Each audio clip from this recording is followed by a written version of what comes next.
One, two, three.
What up? What up? What up? What up? Miss your boy, Mr. Davis. So I want to come with a quick video about a book that certainly changed my life and my outlook on how money works and how pretty much this book taught me how much the school system failed us. The school system is set up just for us to just barely get by. You know what I'm saying? Like the school system just set up for us to just get a job and live paycheck to paycheck until we die. When you really come to think about it, because we never really thought about it. When they teach you, hey, you got to go get your education so you can get a good job, and you work for 40 years and you retire in your 60s, and then that's that. You know, and when you think about it, like, is that a really fair life to live? You get what I'm saying? Like, is that a life you really want for yourself? Like, do you really want to trade time for money until you pass away, basically? Like, don't get me wrong, you never know when your time is coming, but let's just say you're going to live to 80. Let's say you live to 80. Most of us started working from the time we was about 15, 16 years old, sometime 14. And if you from the South and, back in the sharecropper days, a lot of people was working as soon as they could start working, 5, 6 years old. So, but let's just say you was born in most modern times and you start working around 16. you know, from 16 to 65. 16 to 65, you should be trading time for money. So you need to show up for a shift, work 4 hours, 8 hours, 12 hours. You get paid for them hours that you work. Go home, go to sleep, get up, do it all over again. Get your paycheck. You barely have enough to pay bills or save money, especially if you're a single person. So, does that sound like a fruitful life to live? Like when you look back at school, do you still use a lot of that shit that they taught you in school to survive right now? Like, do you use algebra? Like when you getting off on the exit, when you on your way home from wherever, do you use X times Y equals such and such to get off the fucking exit? No. When you go clock in at your job, do you have to use algebra or the hypothesis and all this other stuff? Do you use that to cash your paycheck? Most likely not. So when you think about it, only thing you really needed from school was writing and reading and basic math skills.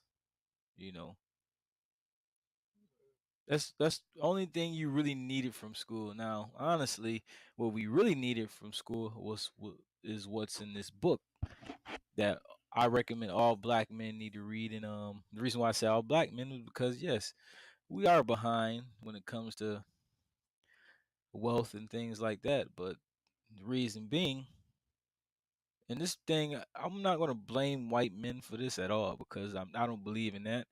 I just believe that we weren't taught how to be self sufficient. We wasn't taught how to build wealth. We wasn't taught this shit. None of the men before us taught us this stuff. You get what I'm saying? So a lot of us that are getting the gist of it, we're just now catching on to how to get started with investing, how to really start saving and budgeting our money, how to work on our credit. A lot of us are just now catching on to this because nobody gave us a blueprint. We had to figure it out. So, you know, it's different. But I definitely want to just go ahead and go over what the book basically is about because a lot of people from our community don't know who the fuck Robert Kiyosaki is. They don't have no idea about Rich Dad Poor Dad. You know, mostly everybody from our community had a poor dad, so they're like Rich Dad. They don't know. You know, well, basically where this title comes from, as far as Rich Dad Poor Dad, Robert Kiyosaki had two dads. Okay, so his poor dad was actually his biological father, the man who, the man who shot him out his nutsack, basically. And his rich dad was actually his best friend's dad. And two major differences between the two right off the bat was the poor dad was really educated. You know, he was the one go to school, get a good job, get a 401k, get a pension, you know, the works. Get some security, get you a good government job so you could stay there for 40 years and retire, you know.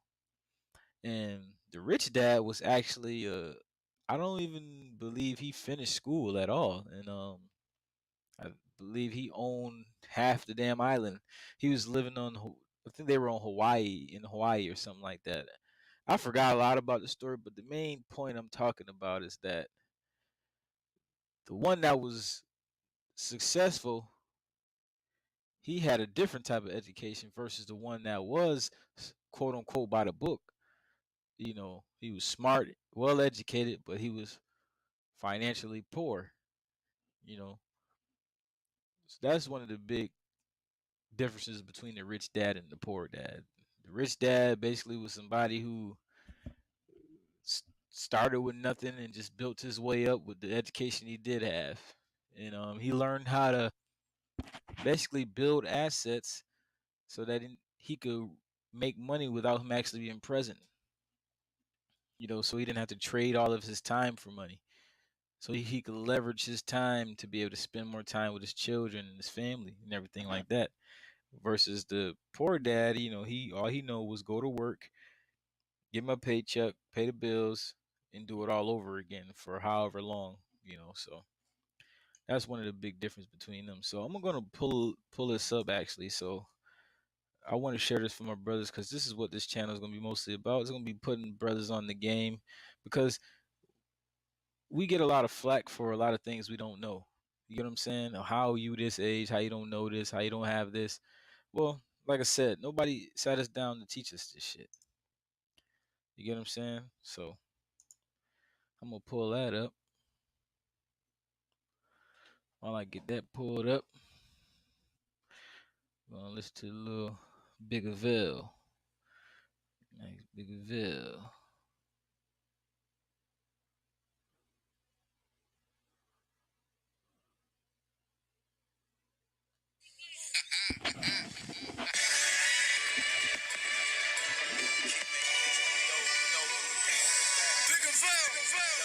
Ladies and gentlemen, welcome to quarantine.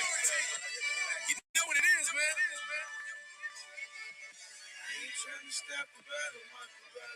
Fat shout to the whole gang cream.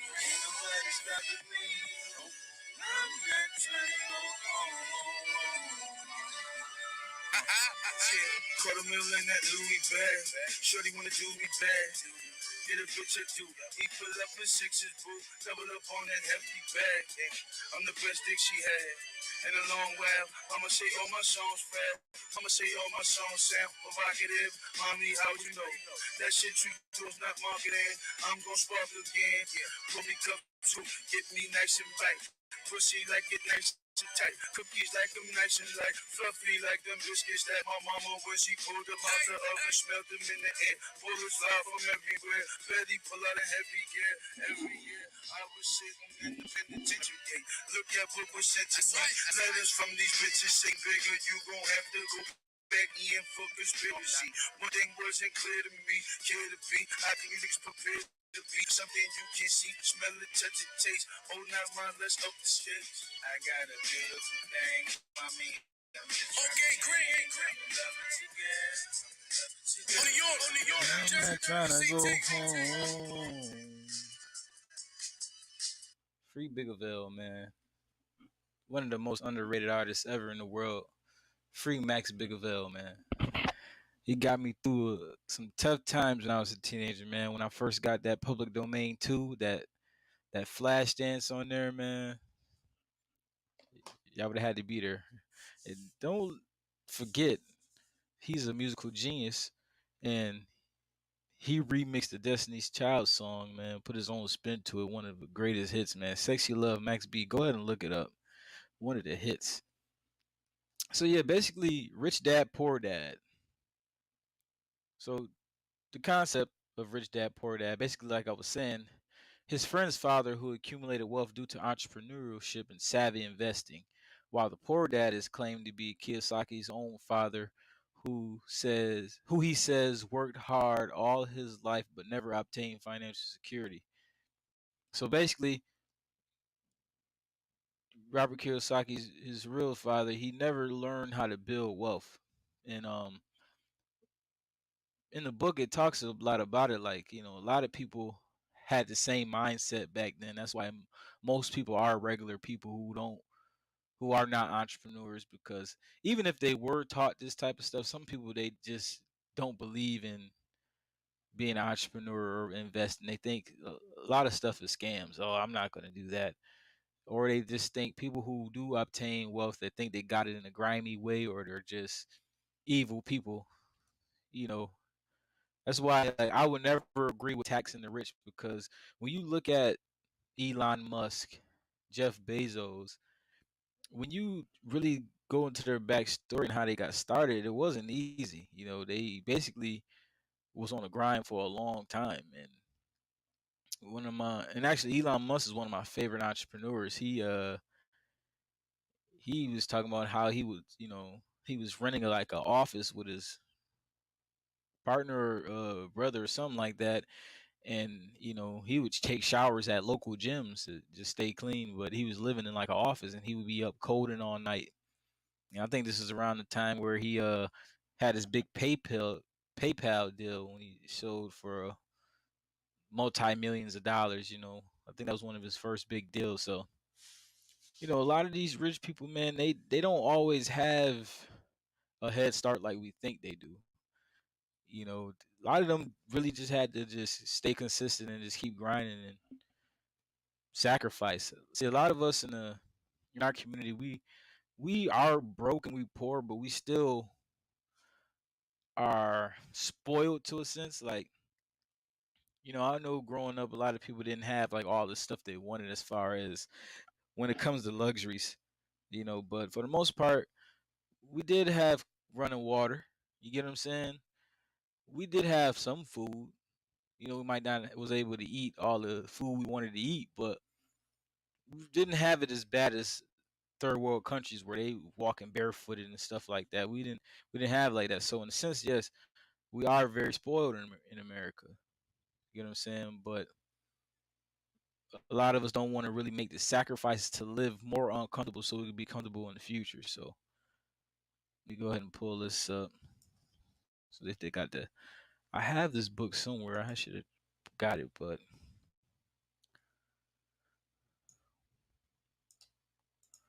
so So yeah, I'm just going to go ahead and just go over the Wikipedia information about this book. But I really want more men from our community to read this joint because it opened my eyes to so much. Like I said before, early on in the video, you know, they lied to us. You know, school just taught us how to just barely make it so that so that we can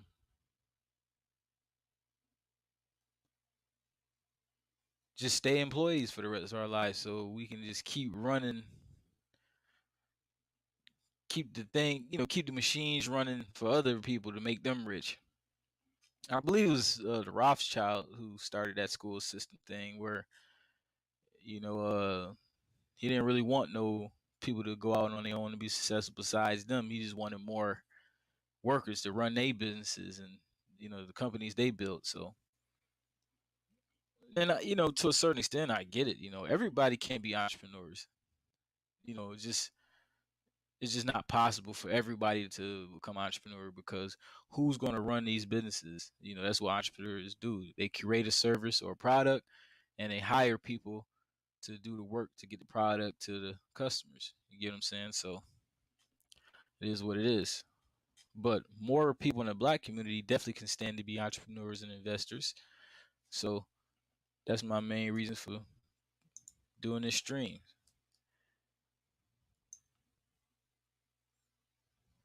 Okay, so hold on.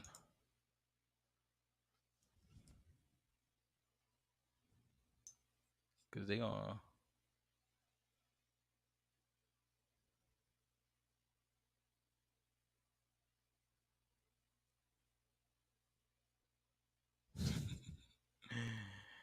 yeah.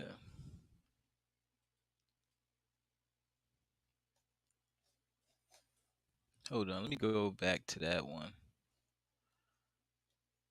So I'm gonna go back to that one where, cause I at least want to read the back of the cover. That's one of the good ones.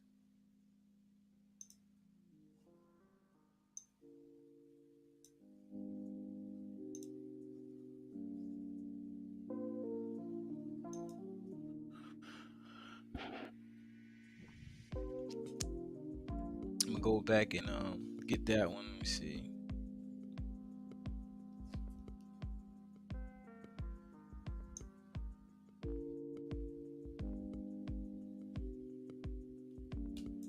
Okay, so I'm just pull up this right here. This looks like it's good. This probably give a good summary of the book.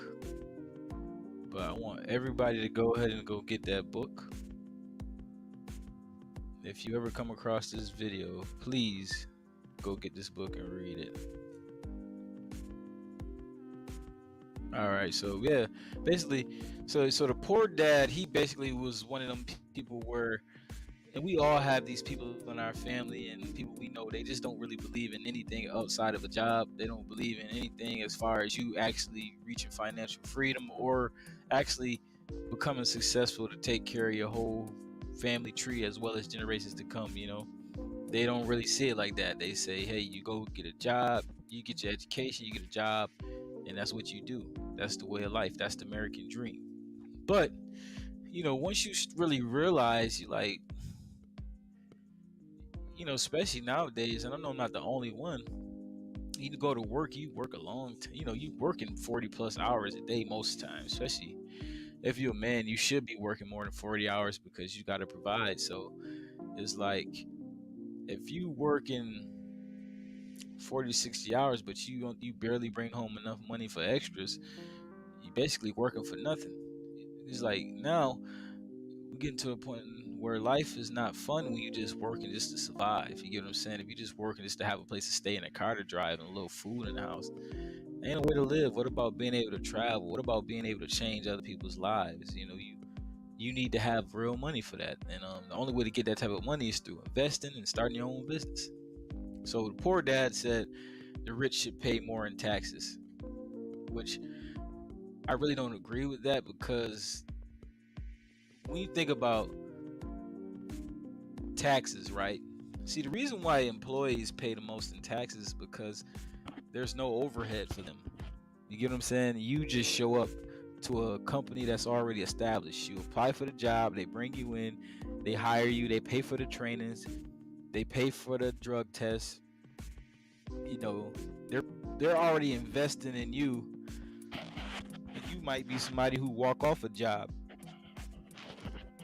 You might be somebody that go ahead and you just quit because you don't like it, but they don't pay for your drug test, they don't pay for your physical. You get what I'm saying? So the rich should pay more in taxes is not really a good idea, because it's just not. If you built the business, you paid for all the equipment, and you built everything, you created jobs for thousands of people, why should you be taxed more if you're creating an economy for people to make money and pay their own bills and their families' bills? You get what I'm saying? So I don't agree with that. So this Poor Dad also believes you should study hard so you can find a good company to work for. Well, see, this is my thing. I don't mind working, but you got to be working and you should have a plan. So you definitely get to where you can make good money at a job, but always keep your options open as far as saving and investing. Start looking at YouTube videos. That's what I really did. That's what I looked at: low cost startup businesses, and I got me a LLC and my EIN, and started me a little business. And pretty soon I'll be able to scale it, to a nice amount. But I started working a job.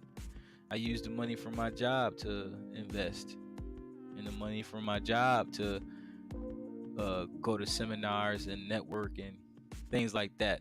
So I don't knock people for working a job. Just like, if this is not really something that makes you happy, you should always keep your options open and use that money to get you where you want to be in life. So, even if you do get a higher education, you want to get more money, and that's your way of doing it, that's no problem. I'm with all that. Poor Dad said, I'm not rich because I have children. Well, there's plenty of people that got rich with children. You just basically have to go over everything and see where you can cut out expenses and where you can save, and just make being an investor or getting out of the rat race a priority, and just believing that you can do it and just take action. You just got to really try. You can't just have doubts that you're not going to be able to do it. So his Poor Dad also, he didn't want him to talk about money over dinner. And I could tell that was some old school shit. You don't talk about money, at dinner. So, it's like, we got to talk about money. If we don't really understand money, we don't know what money can do and how to keep money standing in the house, then how are we going to get anywhere if we don't really have no plan with what we do with our money? And let's go for everybody, including myself. I fucked up thousands of dollars. I've been working for a long time, and I definitely messed up well over six figures. Absolutely. A lot of money. So it's just that you got to just make things that you need a priority versus your wants. So if you want something and you don't really have the money to get it, but you put it on credit, or you feel like you have to have it, but then after you purchase it, you feel extra broke, but you don't even feel satisfied that you bought it. That feeling is horrible, and you shouldn't want to feel like that. So definitely talk about money and where the money should go, and how you should manage it. And so the next point, Poor Dad, don't take risks. Now, this is a real horrible way of thinking, because you don't know what you don't know. You get what I'm saying? And I believe it was Michael Jordan, one of the greatest NBA basketball players in the world. He said you miss 100% of the shots you don't take. So if you don't try something, you'll never know if you can be good at it or not. If you just stay in your comfort zone, there's no growth in your comfort zone. You have to go out and be fearless. You have to go take risks. You have to just go try shit. And that's one thing about me. Like, I don't care how much money I lose, and how many times I've failed at trying different endeavors, I'm going to keep trying. You get what I'm saying? Because you just got to hit one time, and you staying consistent and persistent in what you really want out of life, pretty soon the universe is going to bless you with what you need. So always take risks, calculated risk, be smart about it, and understand that this is for the betterment of your future and your family's future. Because if everybody just stays stagnant and don't try anything new, and everybody just carries on the same poverty mindset, nobody's going to get anywhere. So definitely take risks. You know, just pay your bills first. Well, that's kind of like but yeah, definitely save first. Even if you could save $20 a paycheck, whatever, like you should always be putting something away. And actually, I'm gonna share some of my links in the description of some of the automatic investment platforms I use. I'm gonna put my stash in the link. You guys can click on it, and I believe what they're giving you get $20 a stock.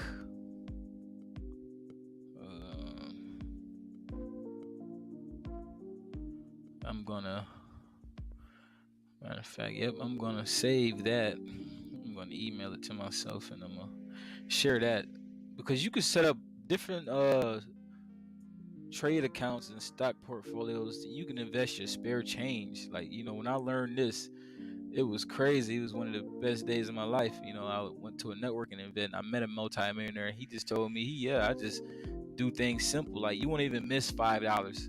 You get what I'm saying? Like, you can start investing with little as $5 nowadays. Like, and you could have a couple $100,000 in 20, 30 years just by being a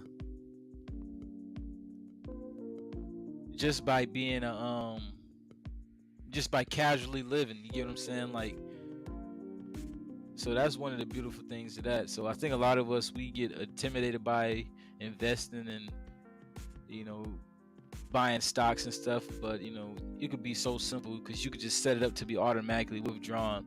So say if you're a person like me, see, I'm a person that like to get my gummy snacks from the gas stations and all that. I stopped doing that, for the most part, as much as I used to. And that money that I would have spent $10-$20 on snacks coming from work, I would put that on my stock portfolio. I will automatically have it taken out every week, and I would not spend money on snacks like that. But the money I would have spent is going into these companies, as well as with Stash, which is one of the platforms I use. You have a card, and when you swipe the card at any type of business, say if you're at Walmart or you're at the gas station, you will get stock in that company that you use your card at. So when you use and you're spending money, you can make money. You get what I'm saying? So you can own a piece of that company. So if I go to Walmart, I get a small piece of shares in Walmart just by going there, when I would have went there anyway. You get what I'm saying? So this is why I'm so adamant about these different type of platforms that allow you to build wealth in a simple way. Don't make it too complicated for you. So I'm gonna go ahead and email that to myself, and I'm gonna share that with you guys. If you guys are interested, click the link, sign up.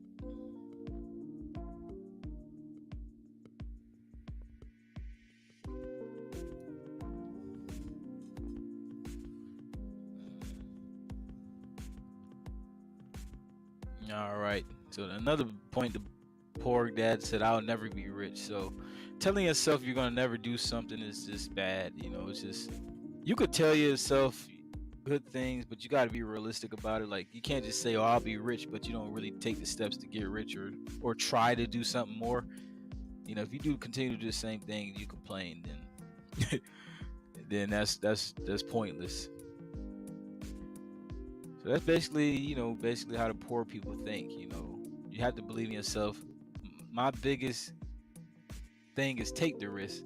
If you feel like you want to pull a trigger on starting a business or a side hustle, just go ahead and do that shit. Because what do you got to lose?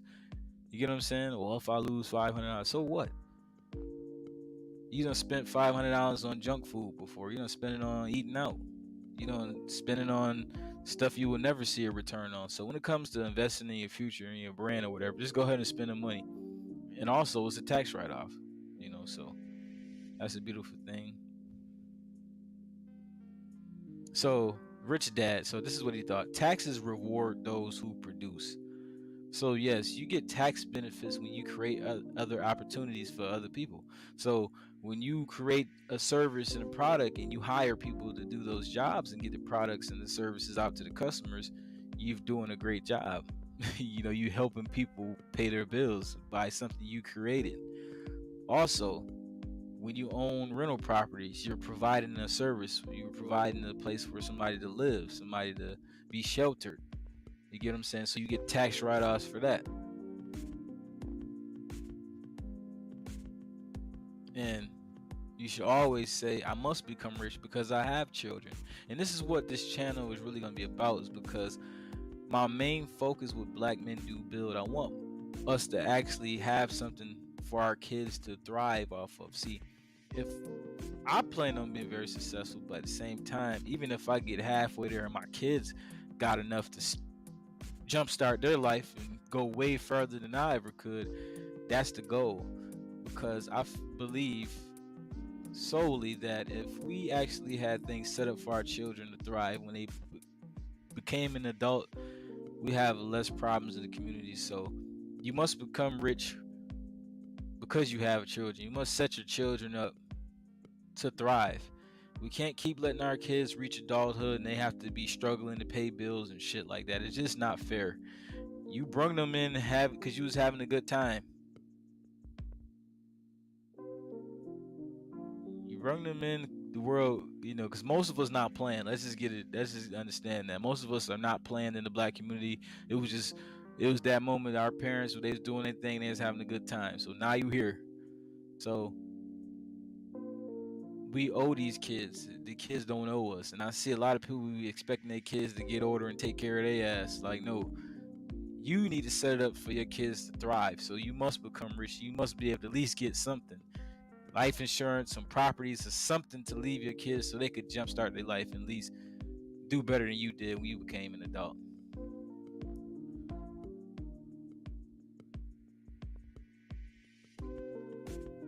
And the Rich Dad, it says, learn to manage risk. See, now, take risks, but you have to be smart about it. You can't just go ahead and just do random reckless stuff and then be sad.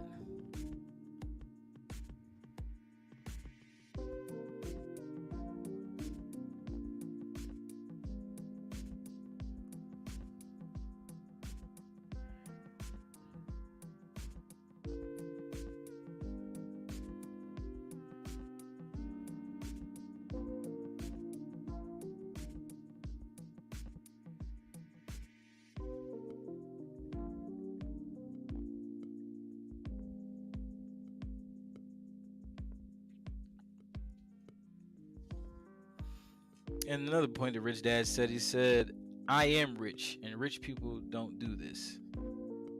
So always believe in your mind that you can become successful. Don't doubt yourself, but be realistic.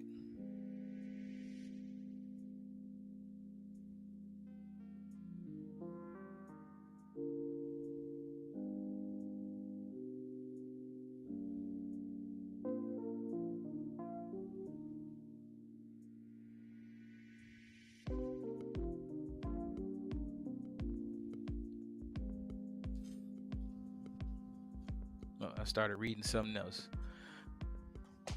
But yeah, go ahead and pick that book up, brothers, man, and read it cover to cover, front to back. Go over it with your friends, go over it with your family. I remember one of the greatest days of my life was when I actually took my older sister to Barnes and Nobles and I purchased this book for her. This is how much I believe in it. And I was so happy to be able to show her something, because we both come from poverty. Both of our parents was poor and they didn't really have nothing. So it just made it was a big deal that she's super excited about learning how to invest. I helped her buy a little bit of crypto. I helped her buy her first couple of stocks. So and actually she got paid dividends. So I was really happy about that. She bought some Ford stock back in August and she received a dividend.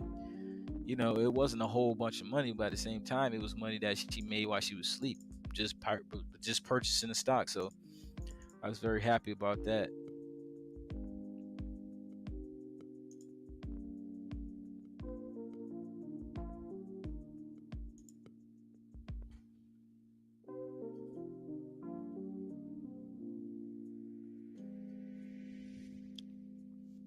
So I will leave the link on my stash account.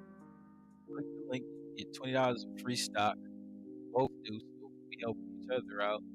And like I said, you can set it up to withdraw $5, $10 a week, $20 a week, $30 a week. Like, just put it on something automatically that you would have spent anyway. You get what I'm saying? You would never notice it, and you just look up like, you know, oh wow, I've been saving this for 10 years. You know, like oh, just look at it like, just so you can have something, that you probably wouldn't even be thinking about. And you're like, oh, I could use this money. I could use this little 50 grand I got right here, and I could probably go buy a property with this. So it's always good to start somewhere.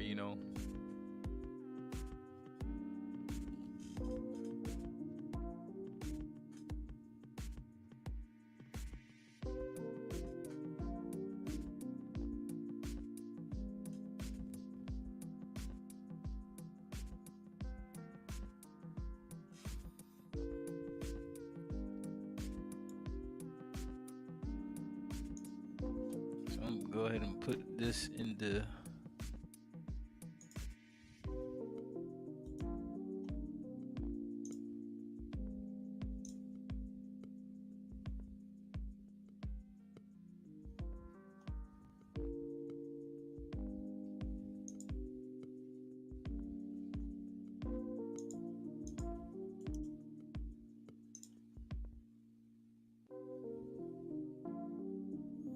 Go ahead and put that in the description box. Hold on. Yeah, that's basically